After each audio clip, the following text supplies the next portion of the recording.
Well, welcome to Anxiety Simplified podcast. I'm Joanne Williams, and we're here to share some compelling strategies that I've used in my 30 years as a mental health professional with my clients with success that I hope will help you today and make your life just a little bit easier, having less anxiety and more confidence. Today, we're going to have a conversation with Becky Kekula, who I'm going to introduce in just a moment. And you're going to want to hear Becky's story since after thousands of applications, 100 job interviews, three temporary positions, nothing. This may sound like the premise of a holiday season comedy or something, but it is not. It is, however, the real life experience of Becky, who ended up working behind the scenes in the film industry for the first part of her career. And she also happens to have dwarfism. Becky is now an international motivational speaker and advocate for inclusion. And she has spoken at over 300 venues, such as companies, government agencies, and schools. And she serves as the director for Disability Equity Index at Disability IN as a leading nonprofit resource for business disability inclusion worldwide, working to empower hiring managers to practice rigorous self-awareness of unconscious biases and learn how unconscious bias can affect the hiring process. And so this is a story that really needs to be told. So I think you're going to really enjoy this. So I am going to do a summary of today's show and talk more about what might be helpful for parents to know from Becky's story and public increase their awareness or maybe subconscious bias to be informed of respectful behavior or helping in the grocery store can be as simple as that. And some key takeaways people will get from listening to our interview. So the question of the day for Becky, this is what she said most people ask about: do you drive? Or where do you find your clothes?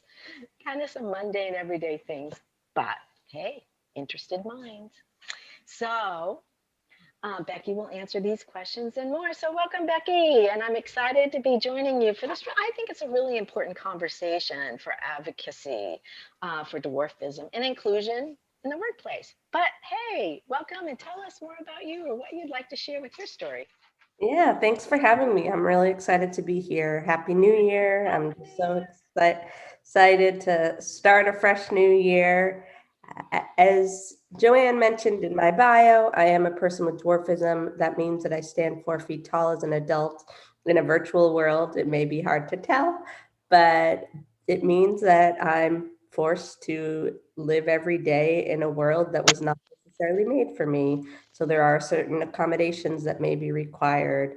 And one accommodation includes growing up in a household where my parents are average height. There's no history of dwarfism in my family before me. So at first, their house was not adapted to my needs. And once I was old enough, it was at 3 years old, we were able to move to a new house, which allowed for us to build in some accommodations, which was helpful. But one of those things people are always thinking about is if you want to really plan to resell your house in the future, how many accommodations can you make that are just necessary versus must would be nice to have? Because you're always kind of cautious of how to accommodate just enough so then that next family, whenever the time is, can come in and feel okay. So it really, I think a lot of people think about like you do the balance, like your everyday life. If you need these accommodations and they would help you be more successful in everyday life, go for it, and you can figure out how to fix them later. But then, just in society in general, based on the Americans with Disabilities Act that was passed 30 years ago, it says that people can ask for reasonable accommodations. So, in most cases, people with disabilities like to ask for the reasonable accommodations because they don't want to stand out more than they already do. And they're already used to problem solving from the start of their everyday life.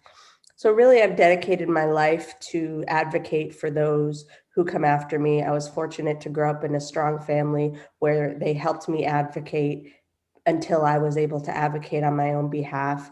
And I've noticed there are many people out there, especially in the world that we're in right now, who are fearful of asking for accommodations and what they need to feel successful because they don't want to be looked at differently. 75% of disabilities are non-apparent, meaning you cannot see them. I myself have a physical disability as a person with dwarfism, but it's important to speak up when you need to in order to have the support you need to be successful in every aspect of life. Wow, wonderful. That's a great introduction to this. And I don't know if we even talked about this, Becky, but I do evaluations, psychological evaluations for people who want an accommodation to have a service animal or an emotional support animal. And a lot of times it is for housing and for airline travel as well with the emotional support animal or a psychiatric service, it is the ADA law. But it's interesting, like you're saying, that people are so reluctant to ask for their rights Right. to be accommodated. And and I guess I didn't see myself so much as an advocate, but I guess I am, because it's like sharing information about how to ask, what to ask, what the information you need to ask. Can you tell me more, like, what your experience of how you ask or what you ask for when you need accommodation? If it is for an apartment, I don't know, where you might see it, but tell me more about what your experience with asking for accommodation. Yeah, it is kind of crazy because I look back at my experiences. I know you mentioned kind of my attempt to get my first job, and we can talk more about that whenever, but I really was fearful of asking for any accommodations in any of my jobs at the beginning of the process because I just didn't want there to be another potential barrier. And I thought, you know what? I could just figure out how to jump and get up into a desk chair and sit at a desk. If there were jobs that were going to be on your feet all the time, those things would have to probably be talked about because maybe I couldn't reach things if I was assigned to the mailroom or other places, and we would have had to work something out. But in most cases, the accommodations I ask for is a step stool, and step stools cost less than $20. And I think a lot of employers are fearful that accommodations cost a lot more. And most accommodations, in fact, cost less than $500.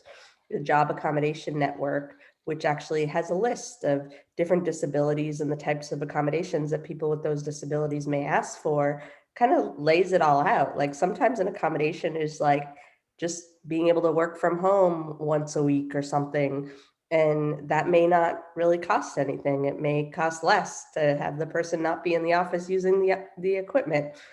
But it's just the way that you think about different types of accommodations. I was somewhere once and they had a sign that said, even people going to the grocery store holding bags when you're trying to get in your front door, you need an accommodation at that very moment to figure out how you're going to open your door with your hands full.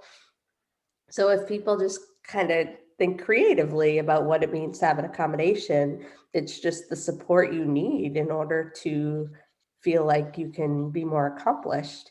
And I would say the greatest example of accommodations that I advocate hard for are when I'm traveling for business, going to a hotel.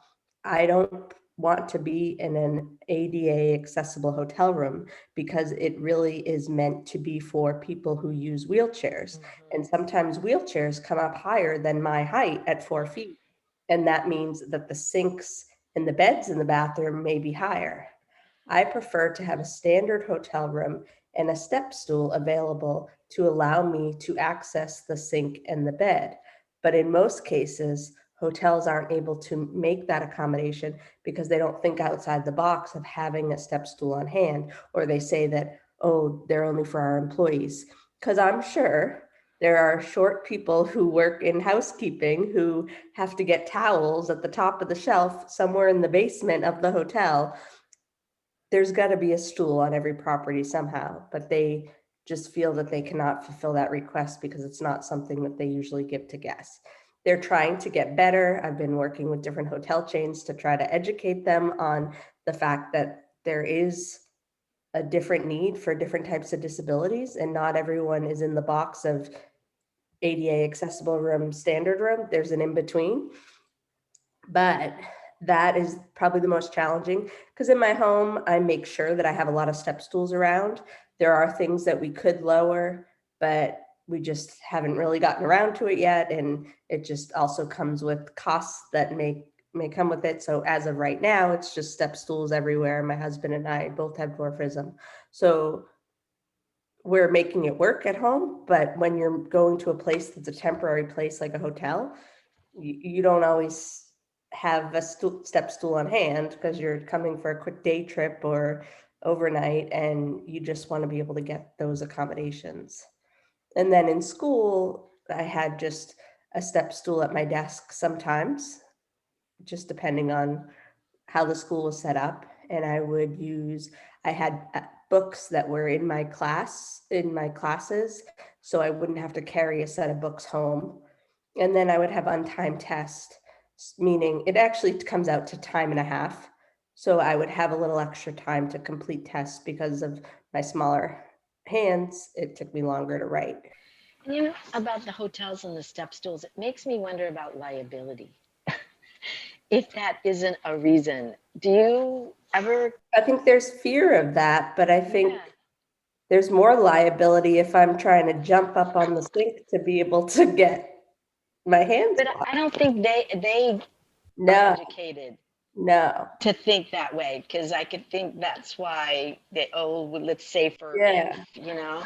Interesting. Okay. And then the thing is, just the population of dwarfism is Hmm. minimal. So there are only 30,000 people with dwarfism in the US. Really? So if you group us with kids, like a lot of kids, maybe 4 feet tall, people may assume that the kids are traveling with the parent and they can get assistance from the parent versus needing a step stool. But if we grouped those populations together, at least for step stools, not for clothing and other things, because they're obviously, we don't want to be treated like kids if we're adults. But for that, like if they try to justify like why they would need them, there's a greater need than just our population. So part of your job or your work, you mentioned, is educating even hotels. What other kinds of organizations do you advocate for Yeah, dwarfism? so through the organization Disability In that I work for, we work with all different types of corporations across all industries. And it's really powerful to get together cross disability groups to share their consumer experience. So it could be the travel industry, it could be consumer products, like Procter and Gamble's really good at getting together cross disability groups within their company to test their products before they bring them to market. And then there are sports lines who may have interest in developing a backpack that could be accessible for people with disabilities, or maybe it could help them with their medical needs. If they're carrying medicine from point A to point B, maybe there's a more sleek way of doing it. There's adaptive clothing that the retail industry has been working on, and really just engaging with those corporations to make sure they're doing it right before they go to market, so then they don't get bashed by the community. Because there's been a lot of that in the entertainment industry, where you have an actor who does not have a disability who plays a role of someone with a disability, and they don't even seek out guidance from the disability community within that category of disability, and then they just get so excited that they're telling this disability story that's not authentic. So it's very important there's always that saying, nothing about us without us. If there's a storyline, if there's a product line, anything that is related to the disability community needs to involve the disability community to give insight before it gets launched. So you're really not only advocating but being a voice for something that I feel like does not have a voice, and I think that's great. And it made me think about, I think, Peter Dinklage, which is an actor in Hollywood in big shows like the Game of Thrones, and even the Little People in Big World and Portland, they have that show, and I was when I was researching this and looking at what Peter Dinklage saw and said, that I thought it was interesting that, and I'm going to just kind of quote what he said here, that he feels like he understands the facts around parents, and maybe we'll go into about parenting next with some tools or ideas. But he felt that parents would don't want to embarrass him on the street by if their children are pointing or expressing something of curiosity. He doesn't feel like that is a solution, but understand it, like he says, I understand in the moment because they don't want to embarrass me, and what are we going to have at educational seminar walking down the street? There's no time for that, he says. But these little things, again, not wanting to embarrass him, but not taking the time to educate, these little things add up in our DNA, he says, in terms of how we see people who are physically unique, and that can be destructive. And he goes on to say he has a front row seat to this in the entertainment industry, and as to how the world treats people who are physically different. So he goes on and says, and he has he does not want to be the actor who changes the world in terms of how somebody size is presented, because that would be putting him before his work, and it's just bad writing. He thought to be that as the Right. dominant character trait. It's not, he says, it's not my dominant character trait. It has to be part of a complex portrait that informs other pieces of our personality. And I would say that for all of us. We're not one thing as our whole persona, but I can imagine with dwarfism that does become part of the conversation or the whatever in your life. Do you find that also? Yeah, so there are so many different types of people and people with dwarfism and disabilities and career choices. So for me, I kind of dedicated my life early to being an advocate and being the voice of change for people who are like me.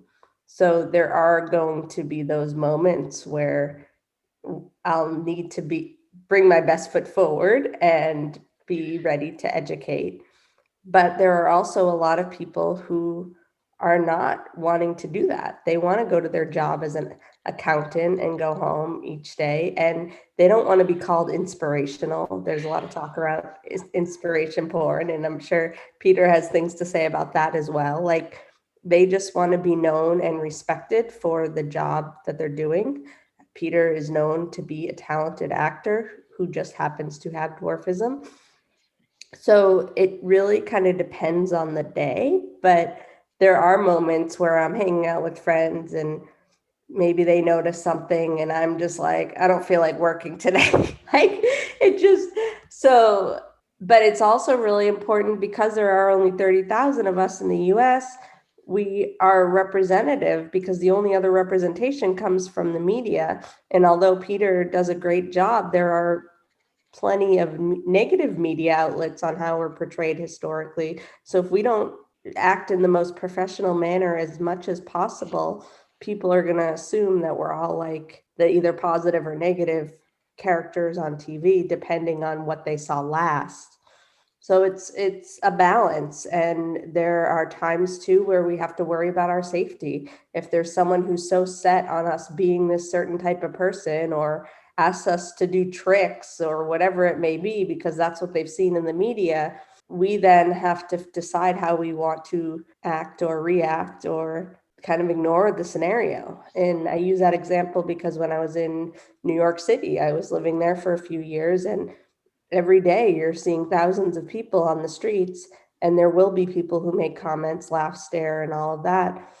And you have to decide who is worth educating, who is actually going to take in what you have to say, or who's going to continue to be reactive and then put your safety in danger. So there are many times where I've had to ignore the opportunity to educate because I don't want to risk my safety.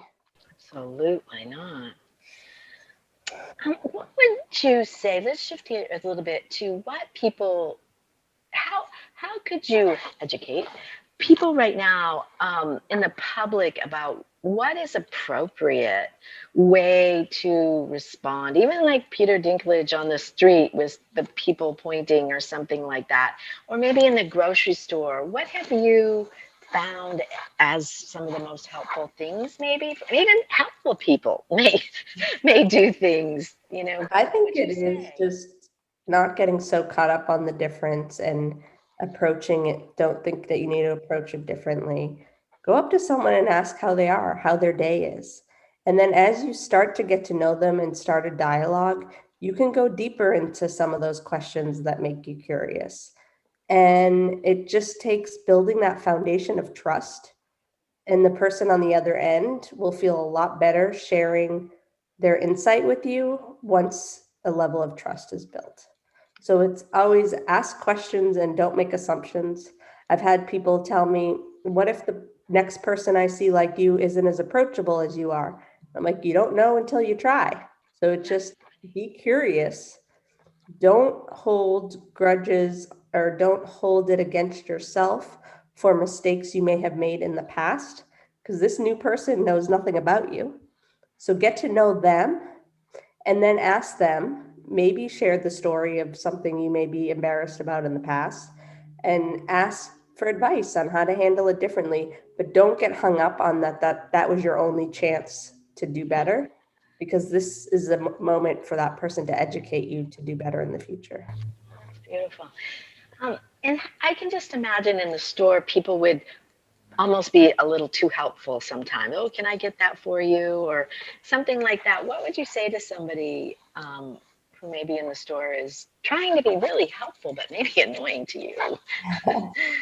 I think the etiquette, or my personal choice when it comes to in-store etiquette, is offer to assist someone if you happen to be in the same aisle, but do not try to do it for them. So if you see me trying to reach something and you're like, that's never going to happen, most likely it's never going to happen.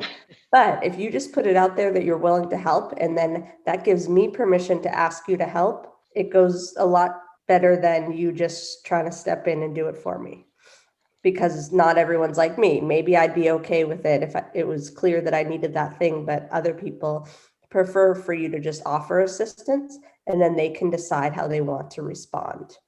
But it's actually more times than not, it's people walking down the aisle and just ignoring and being fearful because they just have not seen a person like me.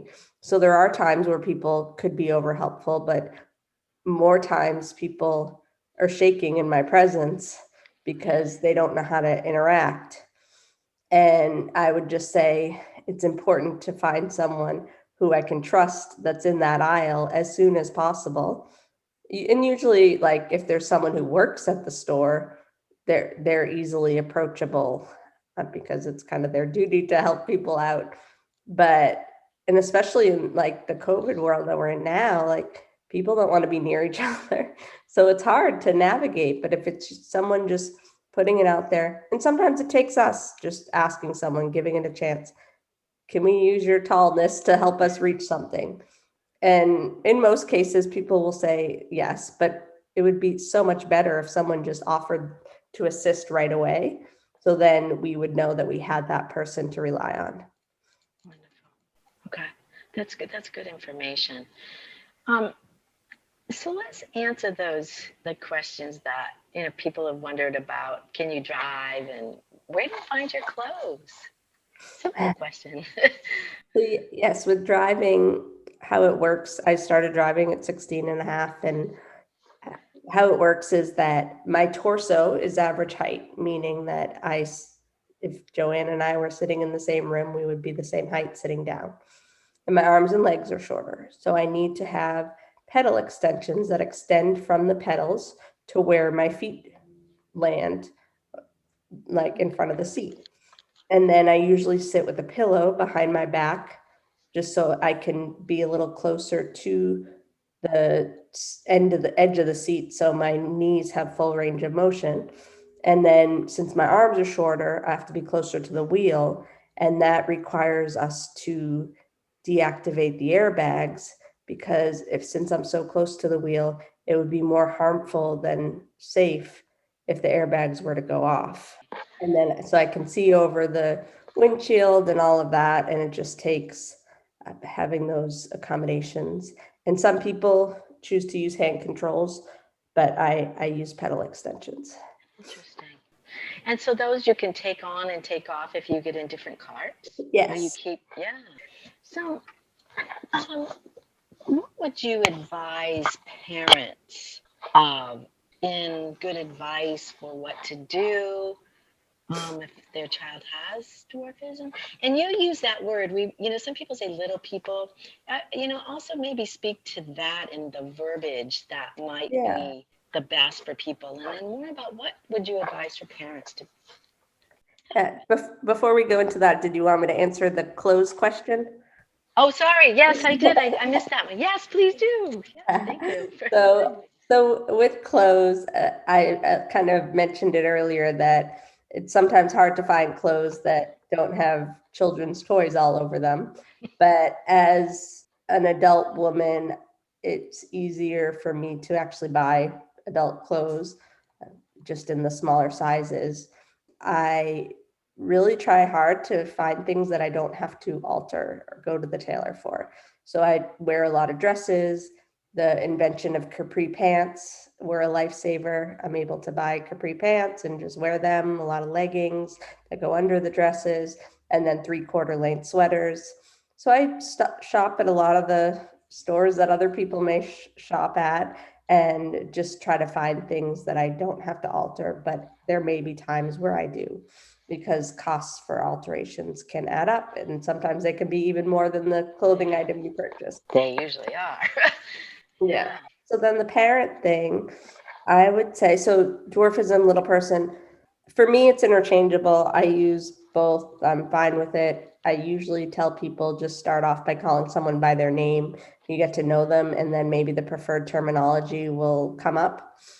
But it's important to know that it's really a personal choice on what someone likes to be called.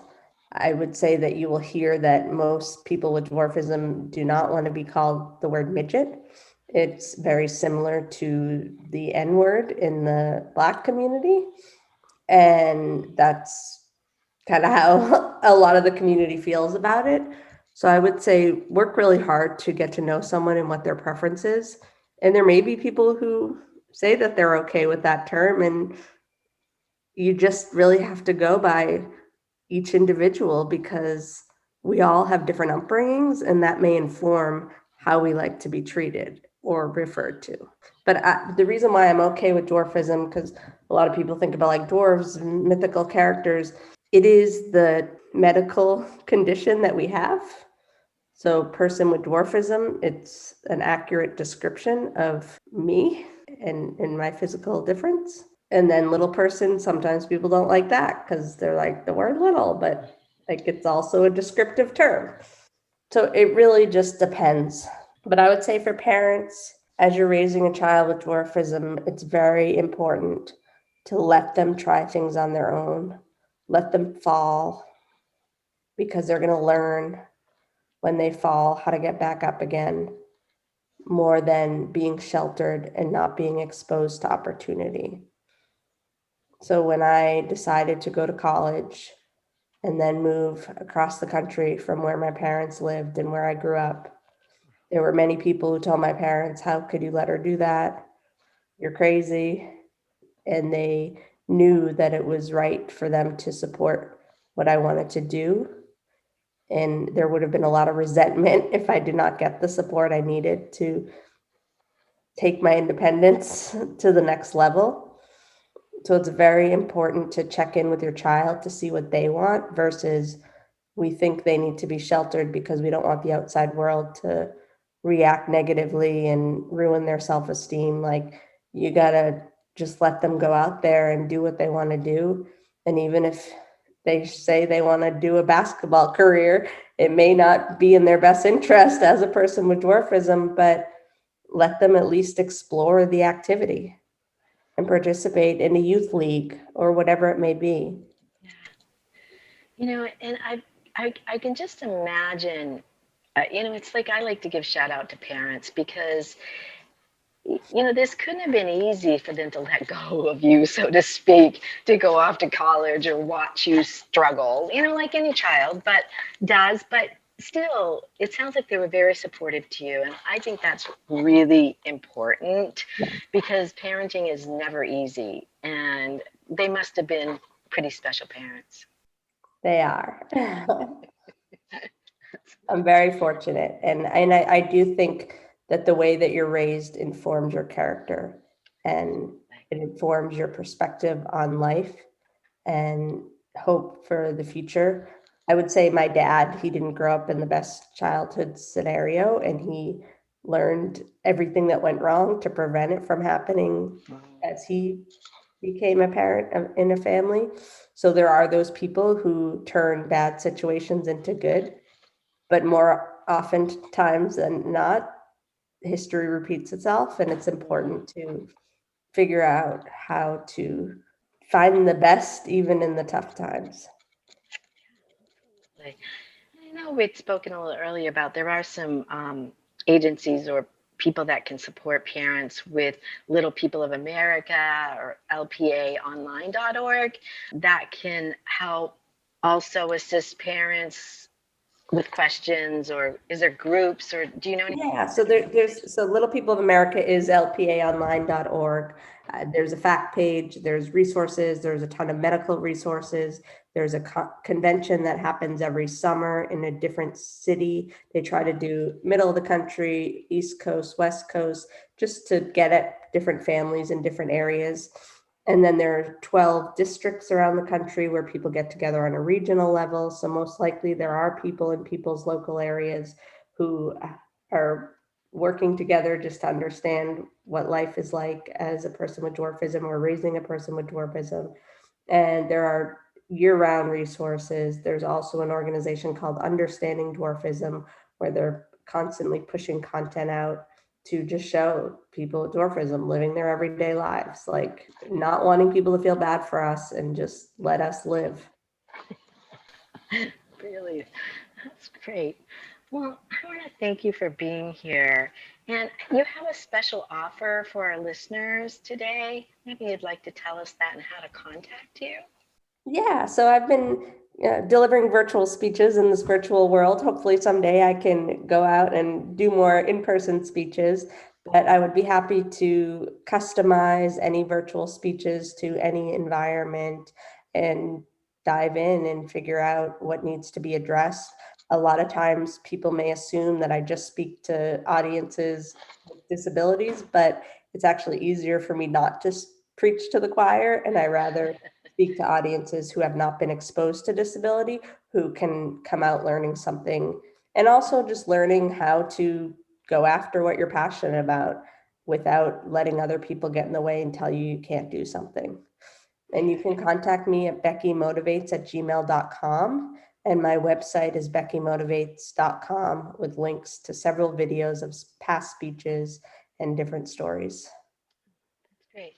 And I'll make sure I have them in the show notes as well so people can contact Becky, because I think this is a really, really important subject that I don't think is spoken of enough, whether it's schools or other places that may want to have you, and virtually now anybody can have this information and just be a little bit more educated. And and and I know you may not want to be looked at as inspiring, but Becky, you are inspiring to me that you're just such a voice for this community. And I really appreciate that. So I appreciate you being with us Well, here thank you. today. Thank you for having me. Yes, absolutely. Well, thank you everyone for listening. And please support our podcast by rating, reviewing, and subscribing to really show your support so we can bring more of these kinds of inspiring stories to you. And remember to practice these skills. That's what this is about. You know what to do now, maybe in a grocery store. So please practice these so that you can just see or feel more of the joys that are in life. And you can always go to our website, anxietysimplified.net, for more on how to qualify for emotional support or psychiatric service dog today with help with accommodations and housing or airline travel. So, and please be kind and remember to share the love. Bye for now.